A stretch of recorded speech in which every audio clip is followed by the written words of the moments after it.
చిన్న పిల్లలు ఎవరు చూడొద్దు మా పర్లేదు యావరేజ్. ఎందుకన్నా ఎలా ఎక్కడ డిసప్పాయింట్ స్టోరీ ఏం లేదు బ్రో అసలు ఎక్కడ ఎటు పోతున్నామో అర్థం అవ్వట్లేదు.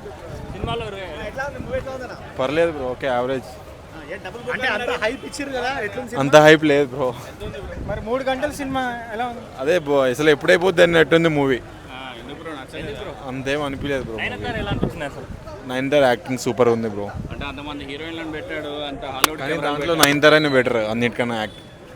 అంత బడ్జెట్ రొమాన్స్ ఫస్ట్ హాఫ్ ఉంది బ్రో, సెకండ్ హాఫ్ ఏం రొమాన్స్ లేదు. ఫైట్స్ బడ్జెట్ పెట్టి వేస్టా బ్రో? వేస్టే బ్రో. యాక్టింగ్ చాలా బాగుంది.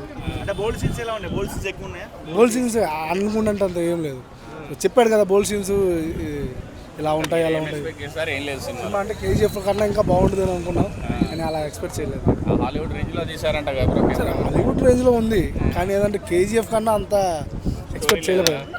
స్టోరీ సీన్స్ బాగున్నాయి చెప్పలేదు. సినిమా సీన్స్ బాగున్నాయి, కానీ అంటే అందరూ యష్ అంటే కేజీఎఫ్ లాగా చూస్తారు కదా, అంటే కేజీఎఫ్ మించి అంత ఏం లేదు సినిమాలో.